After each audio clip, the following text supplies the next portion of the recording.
ühe venna keldris vedeles Race America. Ma üritasin küll lasat nagu sebida, et lasa mine hoia sina kinni. Toetad õlaga, ei ole nagu hullu. Siis vaatame ringi. Puu on niimoodi näoli maas. See hetk selles väikses toas oli circa kilomeeter juhet. Igal juhul nad registreerisid 2-pallise maavärina kahe Topfueli stardi ajal. Ja seda mitte nagu Topfuelide kõrvalt, vaid 2-3 kilomeetrit eemal. Just.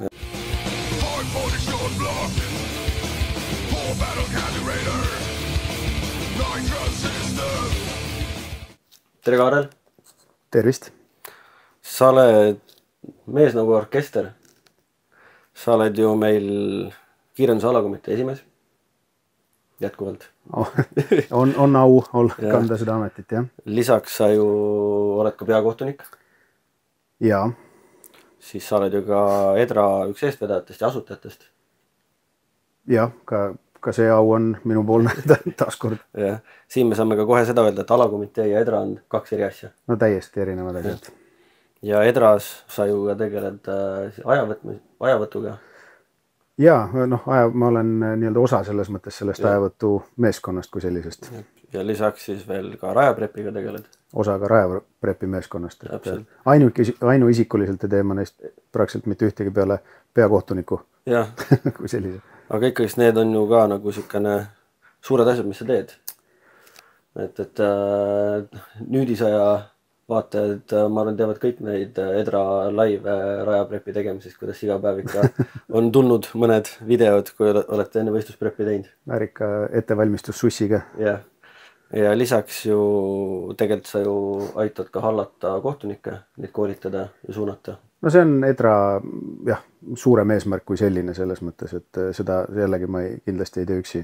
Ja ju ka siis EDRA ühe eestvedajana siis sa oled ka ju tegelikult ka võistluste korraldaja. Jah, ka selles tiimis nii-öelda olen tegev. Et ühesõnaga on orkestreid, kus on vähem liikmeid kui sul ameteid. No jah, kõik on õnneks ühe asjaga seotud selles mõttes, et ei ole nagu nii hull. Kui sinna veel nii-öelda nagu kirju eraelu ka veel hulka panna, siis on lõppkokkuvõttes päris palju asju, mida on vaja teha. Ja. Aga kuidas sa üldse jõudsid kiirenduseni? Ja alguses sa ei teinud neid kõiki asju, alguses sa ju tegelikult pidasid üldse sellist ametit, mida ma hetkel siin ette ei lugenud. Jaa, tõsi. Ma olen seda algupärast ametit nii-öelda nagu aegalt siin ikka aastate jooksul tagasi igatsenud. See oli hea, stressivaba oli, selles mõttes ta oli hoopis teistsugune, aga ma jälle aastat ei julge öelda, kui ma natuke mõtlen, mingi hetk ma liikusin oma elu ja tegemistega Tartusse ja siis mingil imelikul kombel suutsin ma kokku saada sellise härrasmehega nagu Kaupo Porovaard ehk Põrr ja sealt tegelikult kogu see asi suures plaanis nagu alguse sai, eks ole, et tollel hetkel oli Audi nii-öelda nagu rida 520V mootorite tuunimine hullult popperiti selles Tartu garaažides seal teatud kohtades ja siis tegelikult sellest siis ma suutsin ka enda oma esimese Audi 200 osta 20V mootoriga, mida seal sai ka nipet-näpet nii-öelda nagu tehtud ja tuunitud, aga kiirendussporti, kuna Kaupo oli sellega tegelikult nagu varasemalt juba veidikene seotud olnud, just nimelt kommentaatori rolli koha pealt, siis ma arvan, et mingisugune äkki 2 aastat pärast seda, kui tema oli kommenteerinud, siis mingi hetk tekkis vajadus lisakommentaatori järgi. Ja kuna ma nagu nii kaasast tilbendasin seal ja vaatasin mingeid asju, siis ma tegelikult alustasingi oma karjääri üldse nii-öelda nagu kiirenduse kommenteerijana koos Põrri ja Plaiga, ehk siis Priit Veski. Ja nendega oli fun, me ikka aastaid tegime 3 kogu seda asja või siis 2 sõltuvalt, kui keegi ei saanud. Aga see oli siis ikkagi ju 2000 algus? Või 90. lõpp? Ei, 90. lõpp kindlasti mitte, 2000. algus pigem kuskil, jah. Ma jällegi aastat ei julge öelda, ma proovisin siin oma mälust tuhnida mingit asju leida ka, aga ei olnud nii lihtne see asi. Kui ma võtan seda, et mul tuletan meelde mul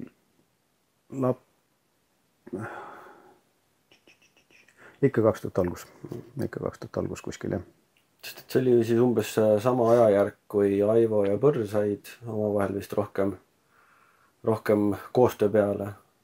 Aivo ju rääkis ka, et põhimõtteliselt kuidas Speedisti laienemine oligi, et neil Põrriga tuli mõte, et ja Põrri tegi ka ju seda lõppkiirusvõistlus kilomeetri võistlus. Jah, siis oli jah kilomeetri lõppkiirus.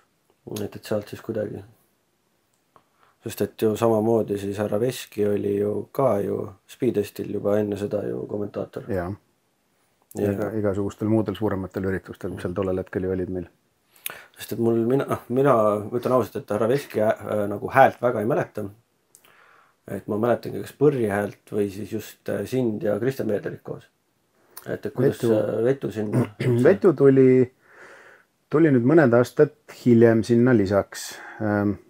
Sellega jällegi äkki võin võib-olla veidi eksida, aga mingi hetk me sattusime jällegi kuidagi kokku kolmekesi ja siis sealt see asi nii-öelda nagu alguse sai, et siis tollel hetkel vist Priit ei viitsinud enam nii palju ka käia seal kommenteerimas ja tegemas ja siis oligi värsket verd nii-öelda juurde vaja.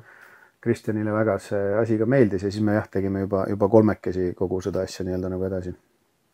Sest kui oli see legendaarne Rock Race, kas seal oli ka sinu hääl või?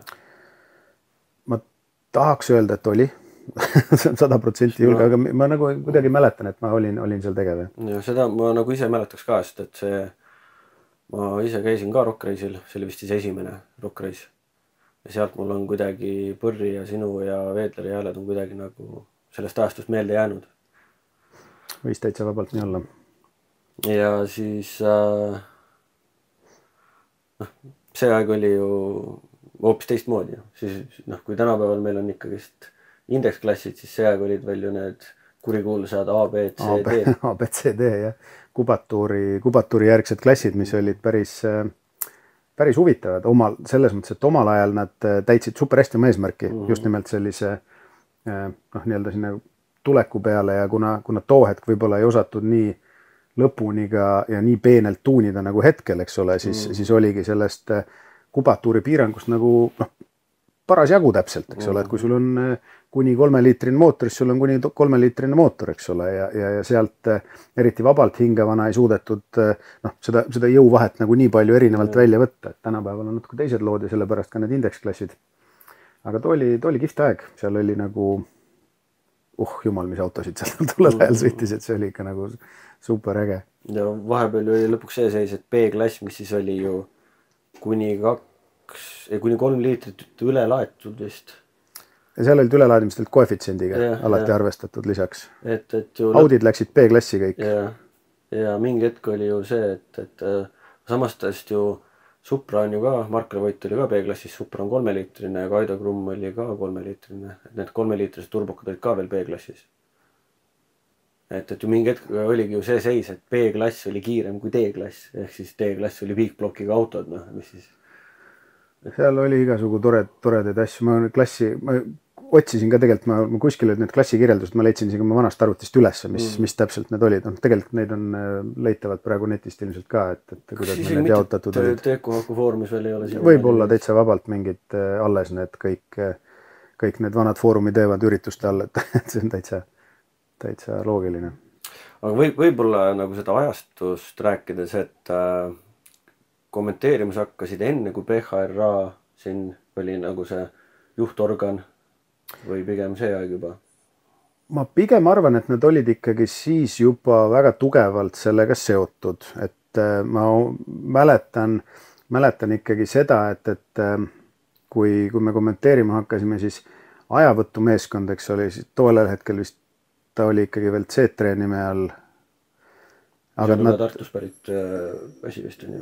Jah, aga nad olid juba ikkagi minu arust kuidagi otsapidi seotud, sest et mul mingilt moel need mälestused nagu on ikka kuidagi sellised, et see ajavõtt oli juba nagu natuke suurema organisatsiooni osa, eks ole, ja samamoodi tegelikult siis, tollel hetkel ma ei teadnud ju nii-öelda nagu seda nagu alajuhtimise struktuuri kui sellist nagu praktiliselt üldse, et kui sa lähed nagu kommenteerima võistlust, siis meie fookus oli tegelikult nagu võistlejal, eks ole, mis tehnikad seal on, kõikidega mingid intekad, kuidas need asjad käivad. Ja too hetk see alajuhtimine asi ei puutunud üldse minusse samamoodi ka mitte korraldamine. Ja ma ei osanud sellel võib-olla nii palju tähelepanu pöörata, aga minu arust PHRA oli ikkagi siis täitsa olemas, sest et ma mäletan Andrus Mussovskit ikka päris algusaegadest peale nii-öelda figureerimas seal kõikidel nendel asjadel ja tema on ju nii-öelda väga pikaaegselt PRA-d eest vedanud ja kõiki muid asju ka teinud. Ühesõnaga, ma arvan, et nad olid olemas seal. Okay. Aga nagu, kuidas siis üldse, kuidas see edasi hakkas minema? Edasi tegelikult oli päris huvitav pöördepunkt mingi hetk, et just ongi see, et nagu, kui sa olid lihtsalt nagu sa siis ütlesid, et hängisid kaasa, siis juba võtsid mikrofoni kätte ja siis järsku nagu, kuidas see nagu see teekond sellest nagu lihtsalt kommentaatorist siis nagu sinnamaani, et Veederiga otsustasid, et me teeme nüüd Edra? No sinna vahele jäi tegelikult päris mitu head aastat sellist Tartu autoklubi etappi, kus Tartu autoklubi eestvedajad Taimar ja Marko tollel hetkel nii-öelda, minust me saime kuidagi läbi Kristjani nendega kokku ja nad tahtsid ka minna nagu rohkem natukene sellise organiseeritud nii-öelda nagu struktuuri ja ürituste ja kõikide asjade peale, et enam mitte olla nii-öelda nagu 4 päeva klubi, eks ole, kes kuskil parklas käib sussi sahistamas, vaid natukene võtta nii-öelda nagu rohkem asju ette.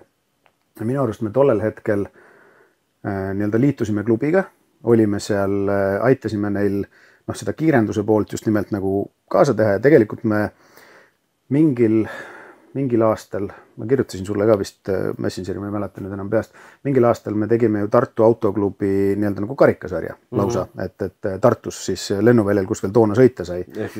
Just, ja Tartu autoklubi oli nii-öelda nagu selle sarja peakorraldaja, see me tegime päris hea mitu aastat, et ajavõtt oli küll, eks ole, sisse ostetud, aga kõik ülejäänud, nii palju kui me saime, tegime nii-öelda nagu ise. Et sealt sai see selline korraldamise pisik nagu alguse. Ja siis tegelikult mingi hetk oli ka see hetk, kus tekkis lisa ajavõtt nii-öelda nagu kõrvale, eks ole, kus Rauno meil tema tegelikult nagu ehitaski kogu selle põhiajavõttu nii-öelda nagu valmis selle softi poole ja andurite ülesehitused ja kõik muud asjad. Ja sealt siis arenes see asi juba nagu jõudsamini edasi, kuna tänu sellele oli, eks ole, korraldamiseks rohkem raha ja rohkem võimalusi ja paned puu püsti, kui tahad ja teed, mis tahad. Ja siis olid ka need ajad, kus mingil hetkel Rauno enam väga ei viitsinud ja saanud teha, kuna tegelikult see oli ka tema jaoks nagu selline puhas hobi, eks ole, ja ta tahtis teha oma põhiasju tunduvalt rohkem. Ja siis me saimegi kokkuleppele, kuna nii-öelda seda ajavõtusüsteemi asja oli ka autoklubi aidanud nagu üles ehitada ja teha, siis see jäi nii-öelda nagu klubile ja me saime sinna uue inimese nii-öelda nagu ajuks taha, kes hakkas seda süsteemi edasi arendama ja siis me kraapisime erinevatest kohtadest erinevaid asju kokku. Mingi hetk tuli osta, ei tulnud osta ees, soovis. Kuskilt täiesti random kohast me leidsime pakkumise, et Race America ajavõtusüsteem on müügiks. Nagu Eestis? Nagu Eestis. Ühe venna keldris vedeles Race America. Ja see on nagu veel rohkem random kui see tulevane rajakuivatusaparaadi lugu. Jah, on. Ja siis oligi see, et mõeldud tehtud. Siis me ostsime selle Race America ära suhteliselt olematu hinna eest, sellepärast, et tollel inimesel, kelle käes see oli, ei olnud nii-öelda nagu ajavõttu kui sellisega midagi pistmist, kuidagi oli selle omanikuks saanud, ma seda story't kõike enam ei mäleta. Igal juhul me saime selle endale ja meie praegune Edra nii-öelda see nagu peapuu, eks ole, mis on meil see tavapirnidega, see on tegelikult Race America kere peal nii-öelda, et see on Race America kere, meil on isegi need Race America andurid osad ja mingisugused, isegi vana Race America starter button oli veel kuskil mingist ajast alles, et sellest on ta tegelikult nagu kokku ehitatud nii-öelda, et küll nüüd see andurite ja kõik see pool on nagu täiesti uus, sest seal olid osad andurid juba katki, osad kadunud ja see süsteem ei olnud meie mõistes nagu piisavalt nii-öelda nagu töökindel enam selleks, et seda nagu fulli seda süsteemi võtta, et me pigem nagu selle puu pärast teda tahtsimegi rohkem osta, lootuses, et me saame ka midagi muud sealt. Aga jah, selline tore case, et mine osta Tallinnast sealt kuskilt mingi X maja keldrist on see Race America. Väga huvitav. Ja siis oli juba Jaanus tuli kampa. Jaanus oli siis juba pundis olemas, jah. Et Jaanus on siis ehitanud meil sisuliselt kogu selle ajavõtusüsteemi sellisel kujul, nagu ta hetkel on, alustades kõikidest nii-öelda stardiblokkidest. Noh, loomulikult me oleme jõudumööda kaasa aidanud, Kristjan rohkem, sest et tema on ka nii-öelda mees, kellel jootekolb seisab käes ja oskab midagi teha, eks ole. Mina olen lihtsalt tutulutu ja võin juhtmeid kerida seal, teha mingeid selliseid asju, et mina seda peenemat asja nii-öelda ei jaga. Et nemad on kaheksin, ütleme nagu selle nagu füüsilise poole ehitanud, Jaanus on ehitanud kõik selle softi poole ja on siis ka see ajavõtusüsteem tegelikult, kontrad me oleme ostnud. Kontra on siis mis? No kontra on tegelikult see nii-öelda kõige selle asja alus, eks ole, mis juhib kogu, meil on nagu nii-öelda nagu softi pool, eks ole, kus sul on siis kõik jooksevad välja, kõik ajavõtud, aga kontra iseenesest on, või kontroller on siis see, kes tegelikult, kuna tal on oma sisemine nii-öelda nagu taadeldud kell, siis tema on see, kes vastavalt anduri katkestustele ja vastavalt oma nii-öelda nagu sisemisele kellale määrab täpselt need ajad. Ja see meie kontra on tegelikult ka Metroserdis taadeldud. Ma ei mäleta neid taatlustulemusi peast, ühesõnaga see eksimus kilomeetrise juhtmega oli 0,00005 sekundit äkki või midagi sellist. No ühesõnaga, et ta on nagu piisavalt täpne meie sellise ajavõtusüsteemi jaoks, nagu meil on. See oli mingi hetk alakomitee, siis toonane alakomitee võttis selle otsuse vastu, et ajavõtusüsteeme me ei olnud veel tegevad siis selles alakomitees, ei Kristjan, ei mina, et see oli eelnevad koosseisud, võtsid vastu otsuse, et peab olema taadeldud, mis tegelikult on jumala mõistlik, sellepärast, et muidu mingi vend võtab, ma ei tea, suvalise mingi PC ütleb, et näed, see nüüd ongi ajavõtusüsteem, eks ole. Aga... Jah, see ju nagu algusaastatel stardis oli mees, kes pani lippu ja finišis oli mees, kes lipu peale pani stopperi ja nii kui auto mööda läks, pani kinni, samas ajavõtusüsteem on. Ei, no just. Aga siis jah, et eriti nagu korraldada mingid suuremaid võistlusi pidi olema see taadeldud see süsteem ja siis me taatlisime ka selle kontra ära ilusasti ja kõik nagu toimetas. Aga seal, kas siis FIA nõuab mingit nagu mingit konkreetset serti või piisabki sellest taotlusest lihtsalt või taotlemisest? FIA-l on oma teatud nõuded ajavõtusüsteemil. Ma jään selles mõttes vastuse võlgu, et ma ei ole lugenud seda sellise pilguga, et oma ajavõtusüsteemiga ilmselt me FIA võistlust ikkagi korraldada päris ei saa vist. Kuigi samas on see, et FIA-l on nagu puule nõuded, eks ole, kui kõrgel, anduritele nõuded, kui kõrgel nad peavad olema, kui kaugel üksteisest, milline on nii-öelda nagu sisseveeremise maa ja kõik muud asjad, eks ole, samamoodi puul, et kui kõrgel on mingid pirnid, tuled ja neid pakkujaid on ju palju, eks ole, maailmas on sul need Race Americat, kompulingid, kõik muud ja kõik need toimivad erinevates kohtades, et äkki on ka see võimalik, et äkki saab ka meie omaga teha, ma ei ole päris kindel. Jah, rääkisid korra anduri kõrgusest fun factina, et millest tuleb auto põhjakliirentsi nõue, ongi tegelikult selle anduri kõrgusest. Just. Et sulle oleks ratas, esimene või tagumine ratas see, mis siis katkestab seda andurit. No esimene ikka. Selles mõttes, et stage'imisel on see just väga oluline, et tegelikult ongi väga, väga selgelt öeldud, et see peab olema võimalikult madalal, aga mitte kõrgemal kui tollidesse välja toodud. Peast seda tolli ise ei mäleta. Et aga sellepärast ka tegelikult meil on reeglistikus auto miinimum clearance on 7,5 sentimeetrit. Jah, 3 tolli ratast umbes 30 senti taha poole peale, seda 2 tolli. Just. No siis enam ei ole nagu nii oluline, sest et finish-andurid on nii palju kõrgemal, et siis sa katkestad selle tavaliselt ninaga. Okay. Ja siis samas sellest ajavõtu täpsusest. Te ju Edraga praegu käite ju mitte ainult Eestis aega tegemas, vaid ka ju Lätis-Leedus. Just. Ja siis ju oli vist mingisugune jutt, et Lätis mingisugune võistluspaar sõitis vist kas siis sajandiku pealt sama aja ja siis Jaanus suutis programmis kuidagi vist kas 5 kohta või 6 kohta peale koma välja võtta selle täpsuse. No me hoiame selles mõttes, meil on niimoodi, et kuna see ajavõtusüsteem, ütleme nagu see user interface või see kasutajaliides, mida sa näed, eks ole, see on tehtud kasutajasõbralikuks ja eriti kui me arvestame, et seda kommentaatorid vaatavad, siis seal ei ole mõtet hoida sul aega. Hetkel me minu arust näitame 3 kohta peale koma välja, aga see ei tähenda seda, et meil ei oleks täpsemad andmed olemas, et meil toores logi nii-öelda, mis jookseb nagu ajavõtu arvutisse, seal on meil 6 kohta peale koma tegelikult kõikides asjades olemas.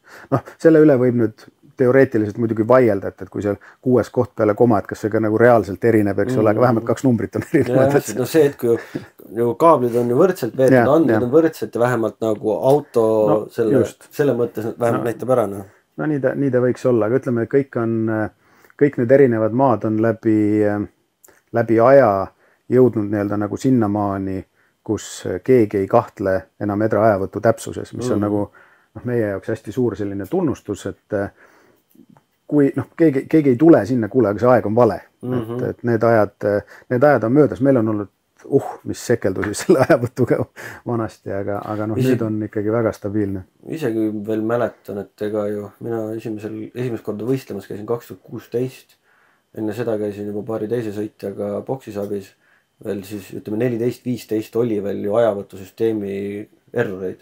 Nagu lihtsalt. Muidugi oli selles mõttes, ega ka praegu on ajavõtusüsteemi errorid, aga need errorid on, esiteks on nad väga harvad ja teiseks on, ajavõtusüsteemi errorid on igal pool, kaasa arvatud FIA võistlustel, NHRA võistlustel, see on paratamatu, see on tehnika, eks ole, ja tehnikaga võib aeg-ajalt midagi juhtuda, et kas see on siis see programmi viga, kas see on mingi kontraviga, kas see on mingi halva ühenduse viga, kunagi ei tea, et selliseid asju ikka võib juhtuda.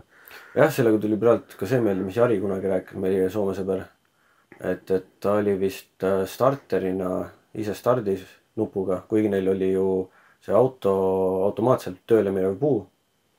Ta oli nupuga oli stardis ja top fuel'i stardis ja kuna top fuel'il on ju põhimõtteliselt poole sekundi täpsusega kõik maailma asjad paigas ja see mootor ei tohi ju töötada kauem kui 2 sekundit, mis iganes, siis oli ka ajavõtusüsteemi reaalne fail, niimoodi, et mõlemad autod olid kas stage'is ja puu ei aktiveerunud, Jari veel üritas manuaalselt panna ja ta nägi ka, kuidas tiimi pealikud on nagu väga kurja pilgu, tõstis veel käe üles, näitas ka, et ma päriselt teen, on ju.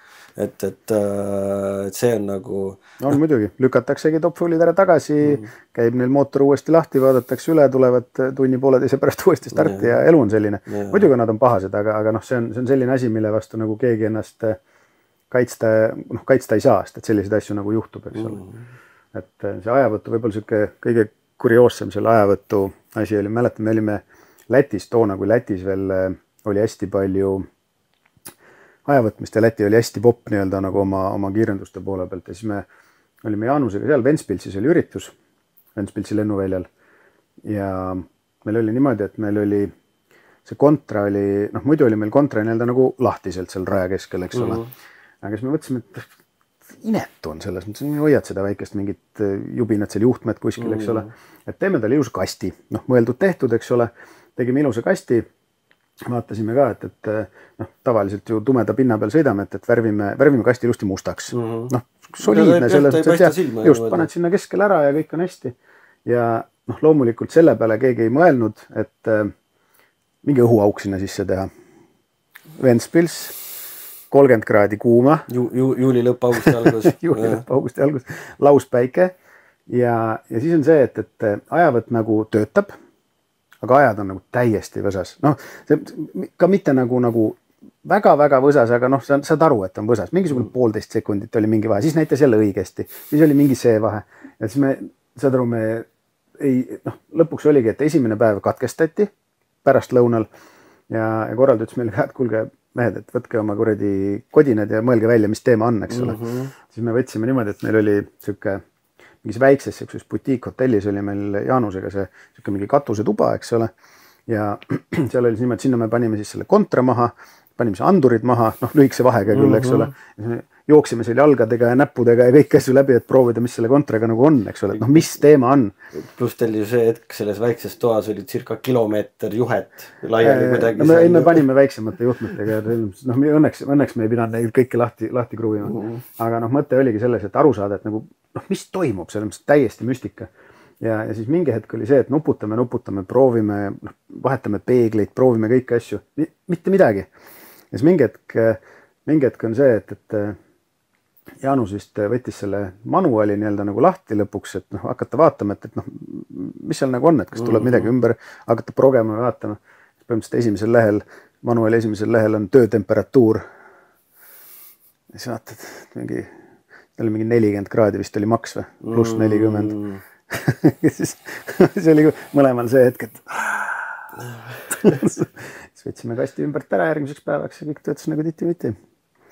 Et no sellised user-erroreid nii-öelda nagu on tekkinud, aga noh, see on tagantjärgi on nagu jube hea nagu mõelda ja naerda, eks ole, ja vaadata. Aga tollel hetkel, noh, me küsisime nagu ju tolle hetke kohta nagu päris ilusat raha selle ajavõtuteenuse eest ja kui sa nagu seda pakkuda ei suuda, siis on ikka nagu päris halb tunne.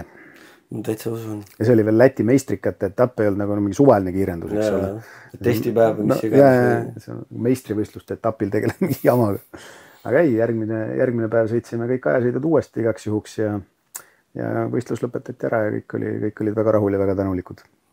Aga noh, lesson learned selles mõttes, et musta ilma õhuaukudeta kasti ei ole mõtet teha suvisteks üritusteks.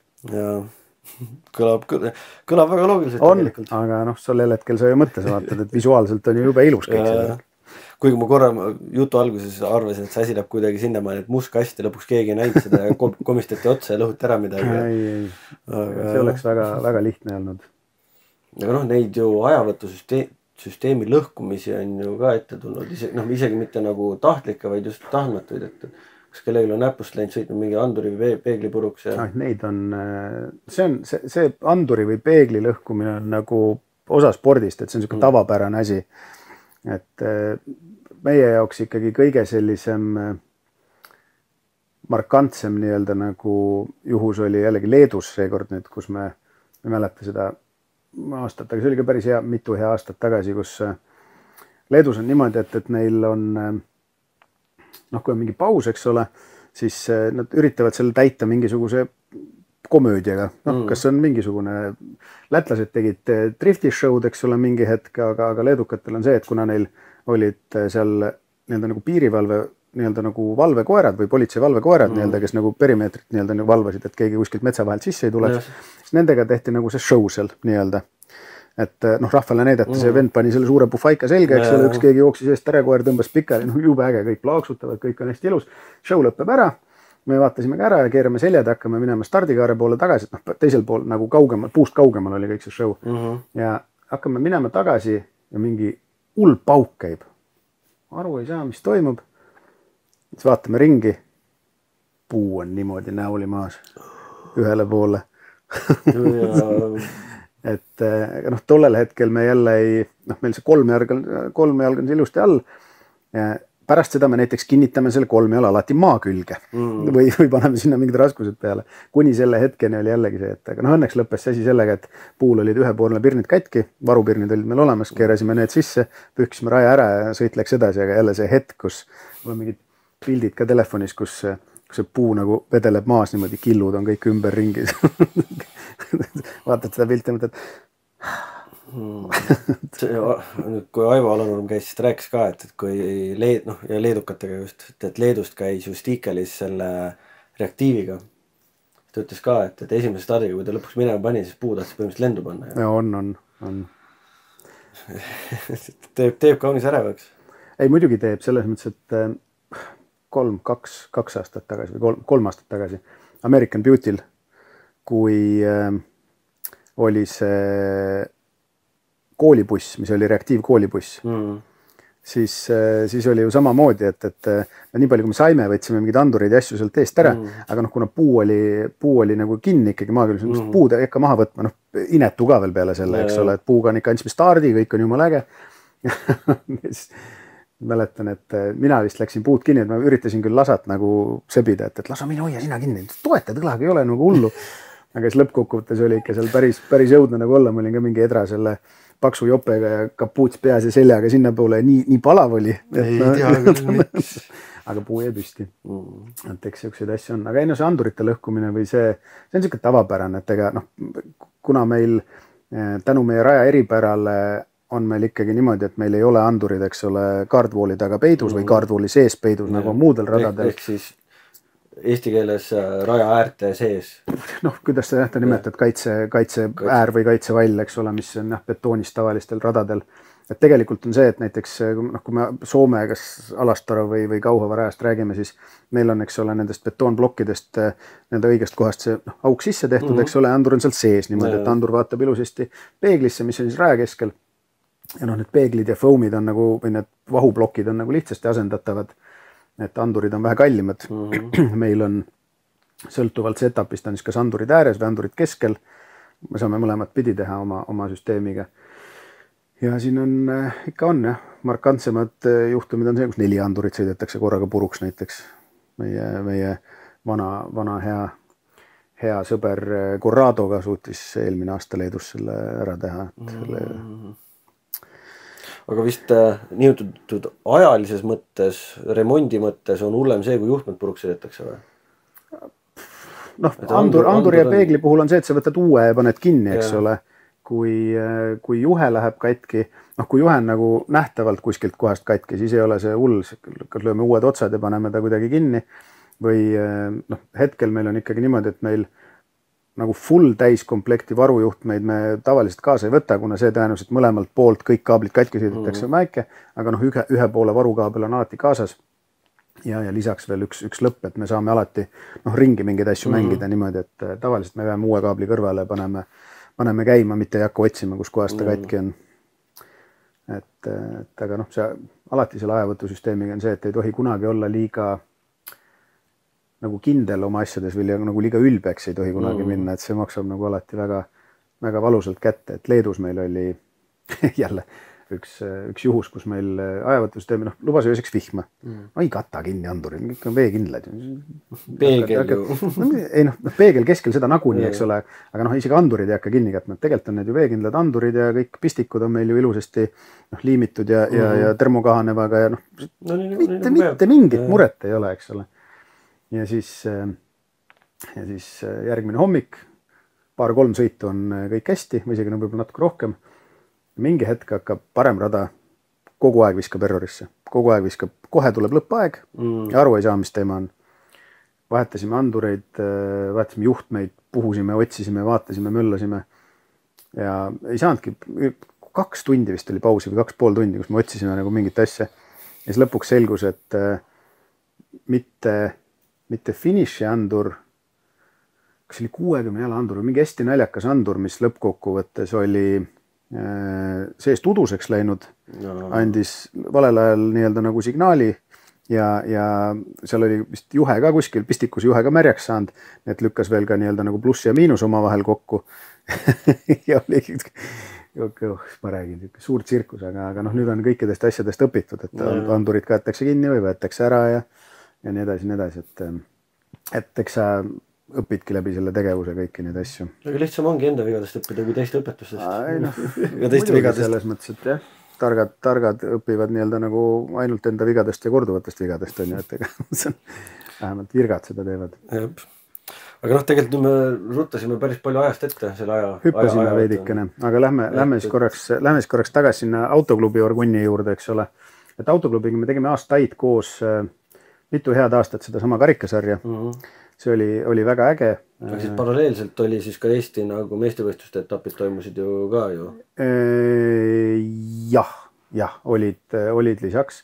Ja siis meie nii-öelda karikasari oli eraldi, kuna me tahtsime just nimelt teha rohkem võib-olla kohalikele ja väiksematele nii-öelda nagu autodele ja et saada nii-öelda nagu seda järelkasvu, et meie huvi juba tollel hetkel oligi just nimelt see, et me tahaksime, et oleks mingi siuke nagu entry level, lihtsam entry level olemas ja et kõik saaksid tulla sõitma ja proovima, kes tahavad. Nagu tänapäeva mõistes põhimõtteliselt Run What You Bring. No just siuksed väiksed kerged klassid, kus sa ei pea midagi erilist välja mõtlema.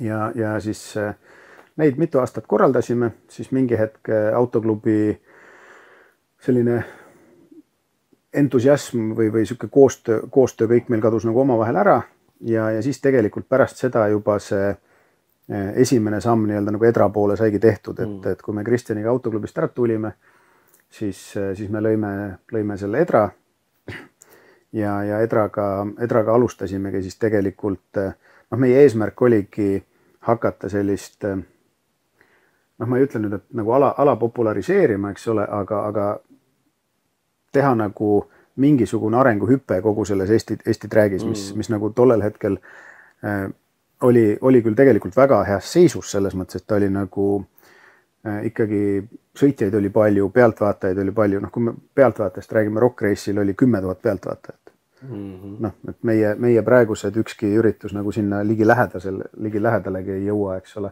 Ja Aivo ju tõi näitena ka, et mingisugusel Kiltsi Speedestil oli pileteid müüdud 12 500. Täitsa vabalt võib olla, et noh, aeg oli nagu teine ja tollel hetkel ei olnud neid motospordiüritusi, ütleme selliseid vaatemängulisemaid motospordiüritusi nii palju veel, eks ole. Noh, küll olid rallid, mis on hästi pikalt ju Eestis sõidetud ja mingid rinka asjad, aga drifti tollel hetkel ei olnud praktiliselt üldse. Ei olnudki üldse tegelikult. Just. Tollel hetkel oligi trääg ja see oli nagu uus ja huvitav, kõik tulid, vaatasid ja seda oligi nagu hea teha, aga noh, me mingi hetk, kuna Kristjan tegelikult on oma teadmiste poolest nagu minust tunduvalt nii-öelda nagu targem träägi maailmas, tema alustas ka, ütleme, sellise põhjalikuma uurimise ja analüüsiga, mis nagu mujal maailmal toimub ja mis klassid ja mis moodi ja mis reeglid, siis me tegelikult arutasime, me leidsime ka selle, et meie need ABC klassid ei ole päris sellised, mis esiteks meil naabritel on kasutuses, mis on nagu Soomes, Rootsis, igal pool ümberringi kasutuses, et meil on nagu väga raske oma võistlust kuidagi müüa nagu välismaalastele, eks ole, et tulge sõitke, sest et nende auto võib-olla ei vasta kuhugi ühelegi mingile reeglile või saavad näiteks ainult D-klassi, kuigi tegelikult võib-olla on B-klassi kiiruse auto, eks ole, noh nii edasi. Et kõik sellised asjad ja siis sealt nii-öelda see asi nagu algus sai, et Edra alguses jah, ega me sealt oligi, et meil oli see ajavõtt, eks ole, mida me peamiselt nii-öelda nagu peamiselt pakkusime ja siis käisimegi rohkem sellega võib-olla välismaal ja siis me vaikselt hakkasime niimoodi uurima ja puurima seda asja, et kuidas me saaksime nagu paremini seda kõike asja mõjutada. Saime mingi hetk Edra nime alt hakkasime käima ka Soome võistlustel kaasas. Esialgu see Soome võistlustel nii-öelda Alastaros, kui veel rada oli. Alastaro rajal käisime kaasas alguses kes oli pealtvaataja, kes oli, mina käisin seal fotograafina, ma tegin seal päris palju pilte, võtsin endale pressipääsme nii-öelda, pressipääse muidugi andis juba nagu päris suure eelise kogu tavalise pealtvaataja, eks ole. Et sellest ajast pärineb ka üks mu selliseid kõige ehedamaid elamusi nagu träägist, kui sa lähed nagu 2 topfueli vahele stardis seisma, eks ole, ja teed sealt pilti sellel hetkel. Pärast ma olen seda veel kogenud kohtunikuna, aga tollel hetkel see oli võib-olla kõige selline hetk, et inimestele, kes ei tea, siis Alastaros oli ka kõrval külas, eks ole, kus oli neil seismoloogiajaam 2 kilomeetri kaugusel, kui ma õigesti mäletan äkki. Ja oli äkki kaugemal. Igal juhul nad registreerisid 2-pallise maavärina topfuelist, 2 topfueli stardi ajal. Ja seda mitte nagu topfuelide kõrvalt, vaid 2-3 kilomeetrit eemal. Just.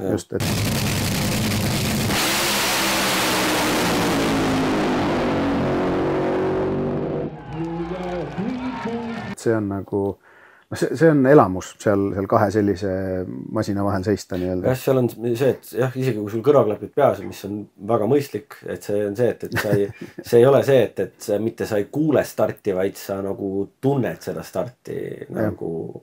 Iga õõnsus su kehas vibreerib kaasa kogu selle nii-öelda nagu kolvi käiguga põhimõtteliselt, mis sul seal selles 2 V8-s on, eks ole. Aga seal ongi siis ju üks mootor on 8-10 000 hobujõudu, siis kui sul on põhimõtteliselt suuresti 20 000 hobujõu vahel seisad, siis peabki tundma. Aga Soomes siis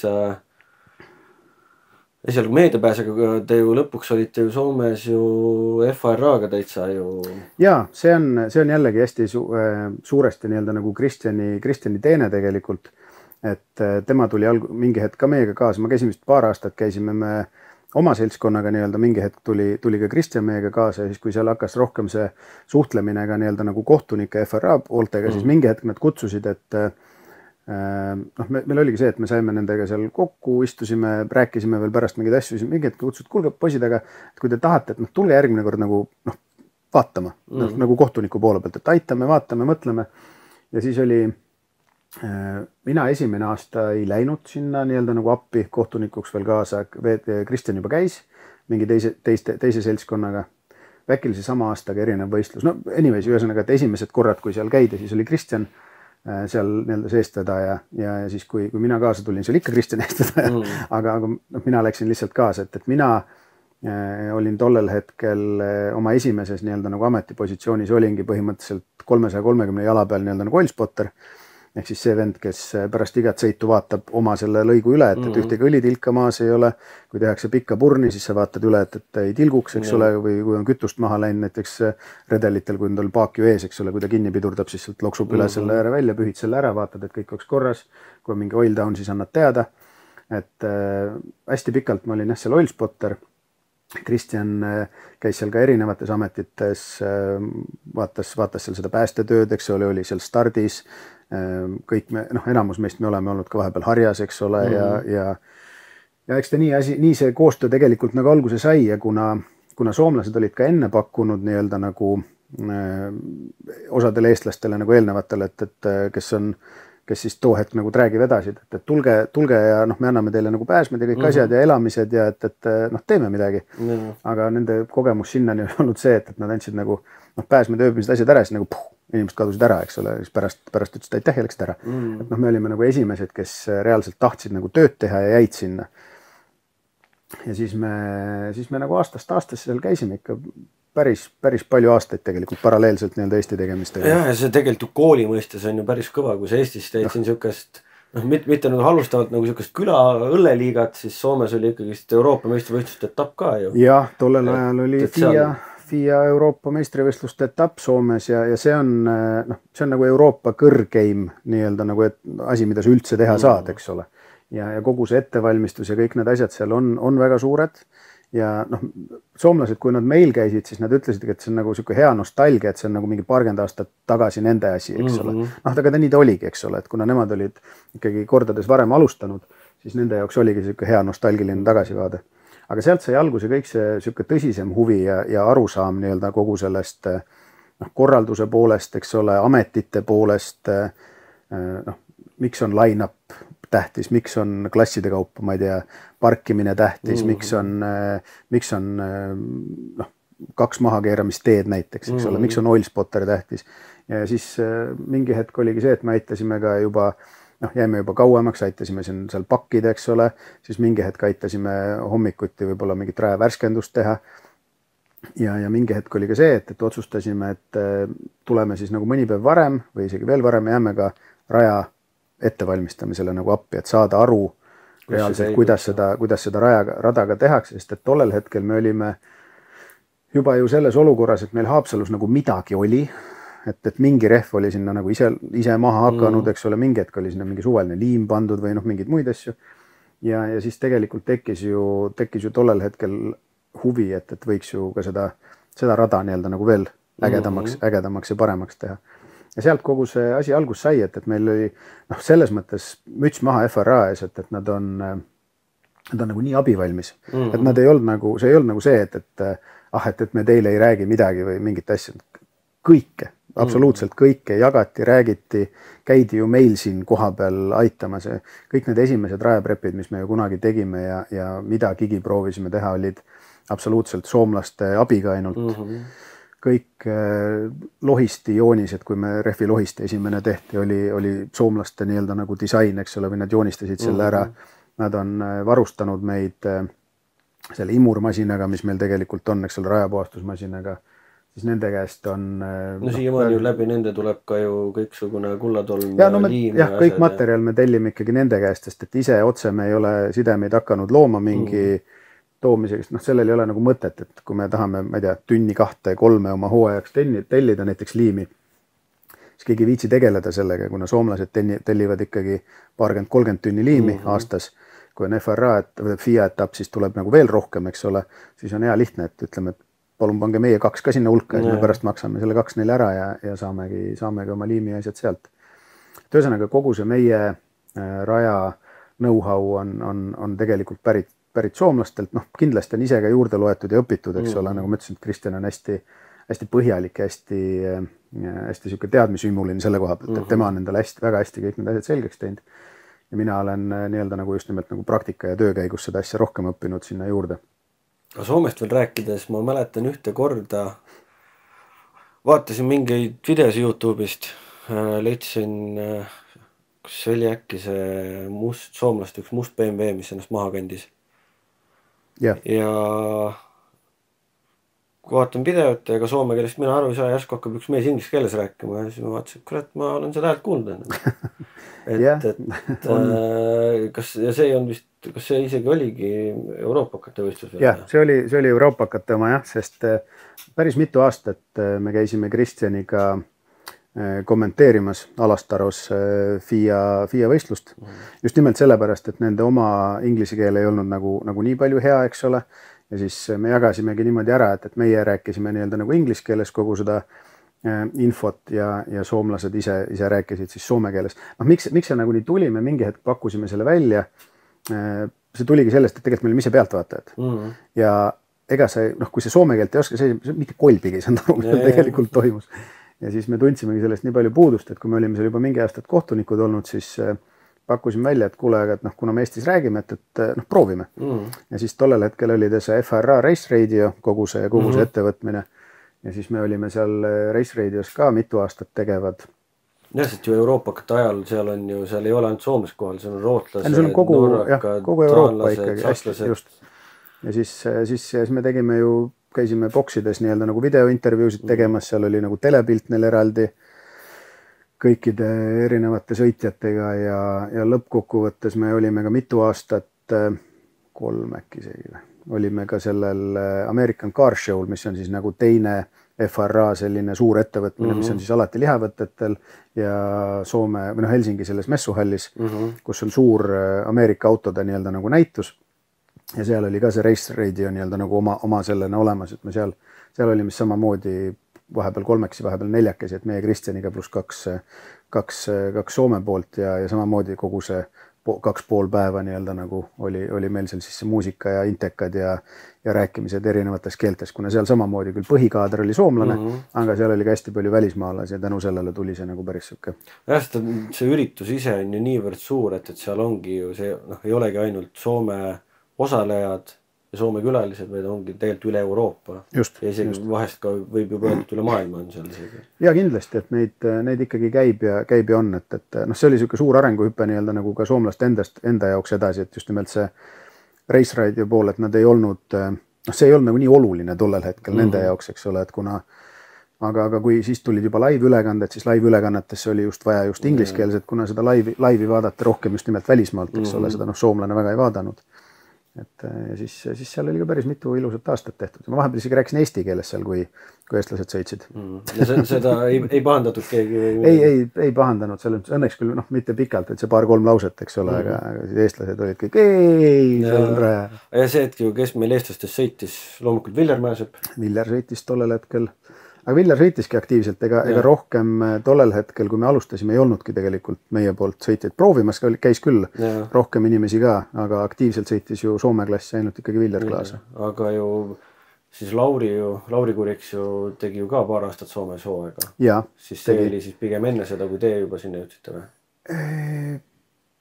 Pigem oli see pärast minu arust, sest ma mäletan seda, et Lauri sõitis siis, kui mina olin vahepeal seal kohtunik, ka raadios ma enam minust tollel hetkel ei olnud, kui Kuriks sõitis. Siis ma olin lihtsalt kohtunik seal osadel etappidel kohal, osadel mitte.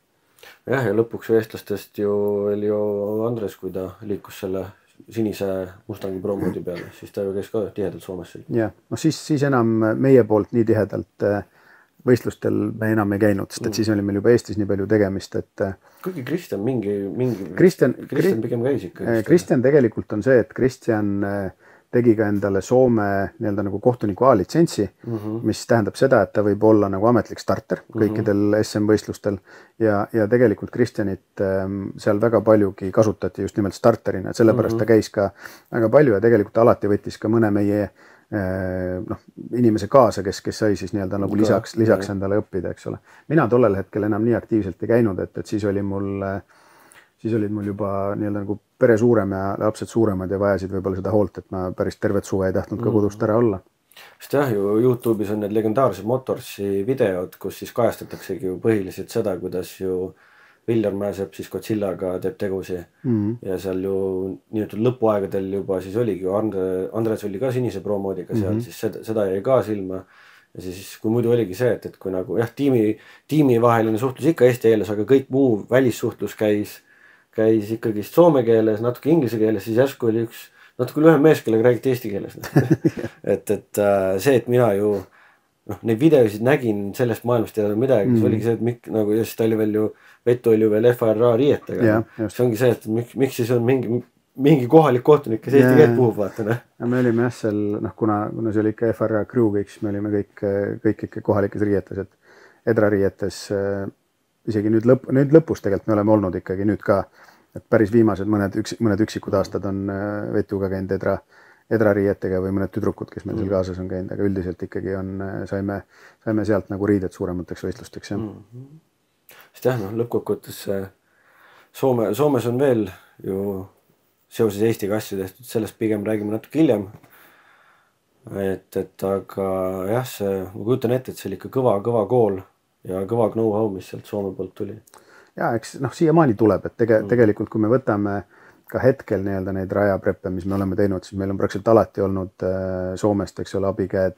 Kui me võtame Edra enda üritused, siis meil on alati olnud Tapsa, eks ole, ehk Tabio välja, kes on FIA kohtunik tegelikult ja käib just, et tal on põhimõtteliselt ta käib supervisimas kõiki või üle vaatamas kõiki FIA erinevaid etappe, eks ole, kas Hockenheimis või Santapoodis või kus iganes, et ta on nii-öelda nagu see valgekrae FIA kohtunik, et ei ole nagu tavaline nii-öelda nagu rajamarshal. Ja samas võib öelda ka see, et kas just nagu Soomest üle tulnud, ära karanud on nagu Jari kohta nagu pahasti öelda, aga samas on ju ma tahaks öelda, et viimase 4-5 aastat on põhimõtteliselt Jari olnud juba kõik Eesti etapid kohal. Jah, mõned üksikud on vahele jäänud, aga selles mõttes küll, jah, tema on ka öelnud seda, et talle nagu Eestis meeldib selles mõttes rohkem, et ta ongi sihuke natukene teistsugune õhkkond, eks ole, ja võib-olla ei ole nagu nii selline kuna FRA on ikkagi nagu väga professionaalne organisatsioon ja kui sa ikka FIA etappi korraldad, siis sa pead olema väga professionaalne ja seal on võib-olla need nagu, ütleme see olek ja nõudmised on aeg-ajalt natukene nagu teised, eks ole, et aga meil on ikkagi, ongi see paarkümmend aastat tagasi nagu soomlastel oli.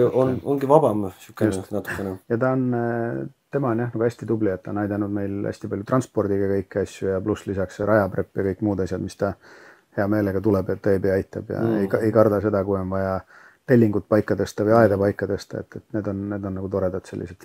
Ja pluss on ju see ka, et ju tegelikult Jari on need, kes nüüdise ajal on võistlustel käinud, siis Jari nägu teab igaüks, sest Jari on see suur habemega mees, kes on stardis ja vajutab nuppu tavaliselt.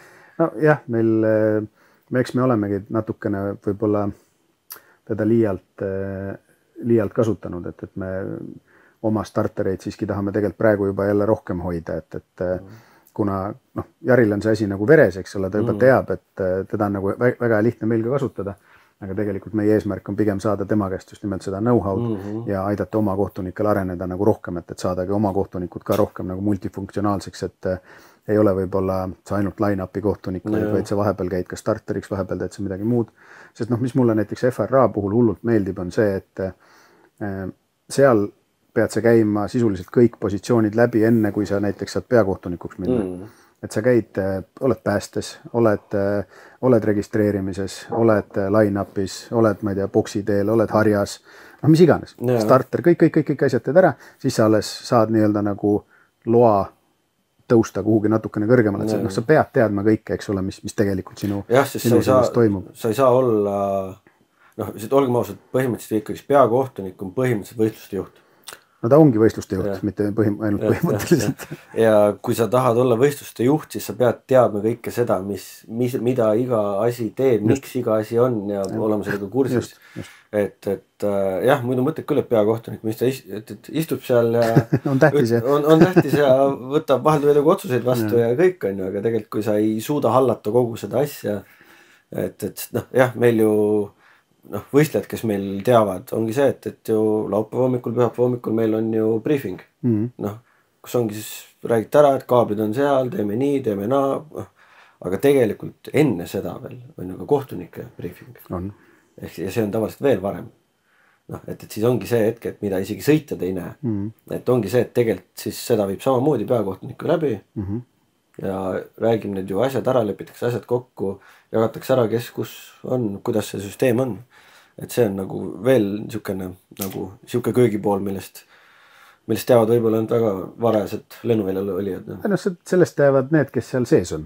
Ega see välja ei paista ja võib-olla ei peagi paistma, et see on nagu selline asi, mis käib nagu selle, noh, see on võistluse nagu elu nii-öelda, et seal midagi teha ei ole. Kui võistlejana tulen kohale, jõuan, noh, ütleme on registreeritud, lähebki hommikusele briefile, siis vaatadki juba, et kõik toimetavad ja puu on põhimõtteliselt juba valmis ja juba tehakse juba ajasõidu teste võib-olla, et kas puu töötab korrektselt.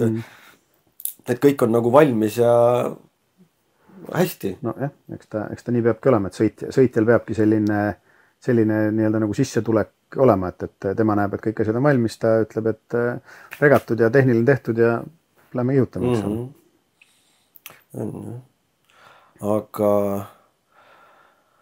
jah, siis nimetamegi seda siis kooli ajaks.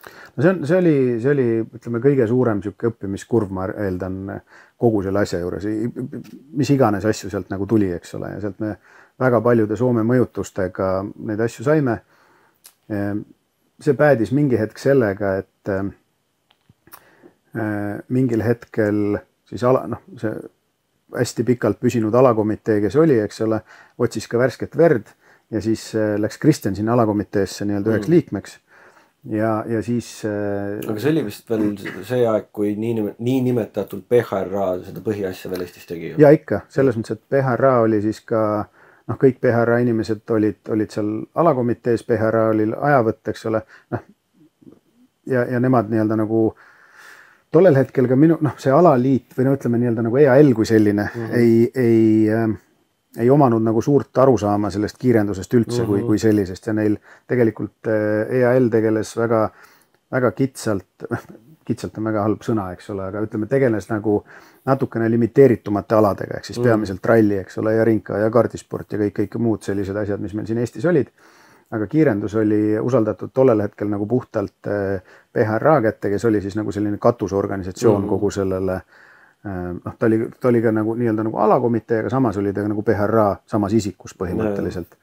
Ja mingi hetk siis läks Kristjan ka sinna punti ja eks sealt see selline võib-olla rohkem muutustele avatumaks see asi nii-öelda nagu muutus, eks ole, siis me mingi hetk tekkisid need indeksklassid sinna, täpsemad võib-olla tehnilised reeglid ja täpsemad protseduurid ja kõik muud asjad, et sealt hakkas see pall nagu vaikselt nii-öelda nagu mina tahaks öelda, et õiges suunas veerema, kuna me hakkasime ühtlustama enda reegleid ja oma klasse kõikide muude maailma nii-öelda nagu vaadetega. Jah, sest kui me võtame ju nagu maailma tasemel võistlused, vahet ei ole, kas siis Euroopa meistrivõistlused või siis lihtsalt eri maailma riikide võistlused, siis kõik on ikkagi nende samade indeksklasside peale ehitatud.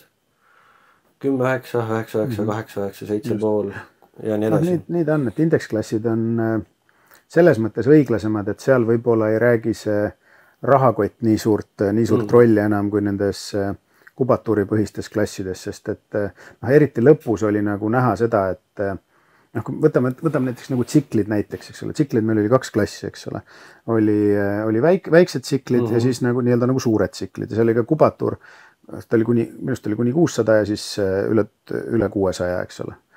Ja see kuni 600 klass, seal mindi lõpuks nagu nii absurdsete asjadeni, et tavalised nii-öelda nagu raud või ütleme metallmutrid või ütleme sellest mustast metallist mutrid või mis iganes roostevabad mutrid vahetati välja titaanmutrite ja poltide vastu, et võita veel mingi kilo mingi tsikli peale kokku, eks ole. Aga see maksumus, ei olnud võib-olla teise tsikli hinna, aga oli seal nagu ropp võrreldes nii-öelda teistega, kellel seda võimalust ei olnud, siis tal ei olnudki kuhugi nagu minna. Et tal oli nagu, selles mõttes oli nagu täiesti sein ees ja oligi kõik.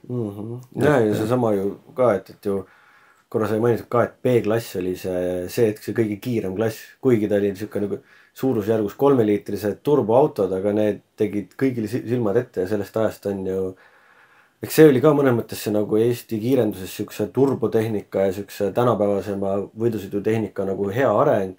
Markel Voit Supraga, Kaido Krumm oma Bemmiga, Viljar Mäesepp oma Nissaniga.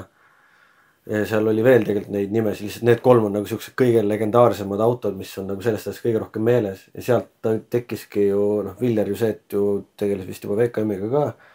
Ja kõik see tuunimine, arendamine, samamoodi Sam ES Racingust. Et siis hakkas see asi nagu kuidagi arenema ja siis need turbomootorid võtsid nagu nii üle selle. Ja siis tekkiski ju see variant, et kui sul oli võimalust investeerida, siis sa sõitsidki 3-liitrise turbokaga 2-3 sekundit kiiremini kui suure V8-ga. Et seal oli jah, nagu ütleme, see kõige halvem võib-olla oligi, et kui ma oleks tahtnud ka proovima tulla näiteks oma selle sama rida 5 Audiga, eks ole, siis ma oleks läinud sinna sama klassi, kui ma oleks olnud selle laia rehvi ja kitsa 9-tollise tagasillaga Krummi Bemmi vastas, eks ole. Mis ma teen seal? Üks sõidab 13 sekundit või 14 sekundit, teine sõidab 8, eks ole. Madalat 9. No jah, madalat 9. Aga no ikkagist, jah. Et sellist ebavõrdsust nii-öelda kaotada, siis tegelikult need indeksklassid olid nagu ainuõige samm. Sest mingil hetkel läks lihtsalt asi nagu näpust ära nendel asjadel ja see oligi see sama põhjus. Miks nad enne vanasti töötasid, oli see, et võimalused olid kõikidel sarnasemad ja ei olnud Eestis nii palju selliseid erinevaid variante, aga just nagu sa ütlesid, eks ole, et kui sellel hiilgehetkel nii-öelda tulidki, juba olid nii-öelda nagu tutvused, piirid, kõik asjad valla ja hakatigi tegelema just nimelt selle spetsiaalehituste ja tuunimiste ja kõikide muude asjadega, siis sealt see nii-öelda nagu kivikene veerema läks ja lõpuks väga suureks kasvas. Sest jah, indeksklassiga on ikkagi see, et sa saad sõita kiiresti, aga sa pead sõitma ka täpselt, et sul ei saa tekkida seda võidurelvastumist ja kui sa tahad võidurelvastumise peale minna, siis sa lähed juba klassi edasi. Et see ikkagi võrdsustab neid asju. Ta teeb lihtsamaks just nimelt selle sama sisenemise sinna, et sa saadki alustada streetist, minna street A-sse, street B-sse, siis hakkad juba natukene spetsiaalsemaks minema, eks ole, kui sa tahad. Aga et sul on lihtsam nii-öelda nagu ala juurde tulla. Jaa, täpselt. Aga ma arvan, et siit võib-olla ongi nüüd hea see osa lõpetada. Et kui tekkis, ütleme nii nimetatud aegade vahetamine, et kuidas meie ABC klassist hakkasid indeksklassid saama ja kuidas ka tegelikult siis vaikselt ka PHRA hakkas just hääbuma, aga vaikselt ju hakkas nimetatud PHRA lõppema, edra asja üle võtma, et need ei ole küll omavahel nagu otseselt seotud, on ju, või nagu üks ei põhjustanud teist, aga et aeg lihtsalt oli selline. Ja ma arvan, et siit ongi nüüd hea panna seekord ära lõpetada ja uues saates alustada juba sellega, et kuidas siis neid indeksklassidega hakkas meil asi minema. Nii et järgmise korrani.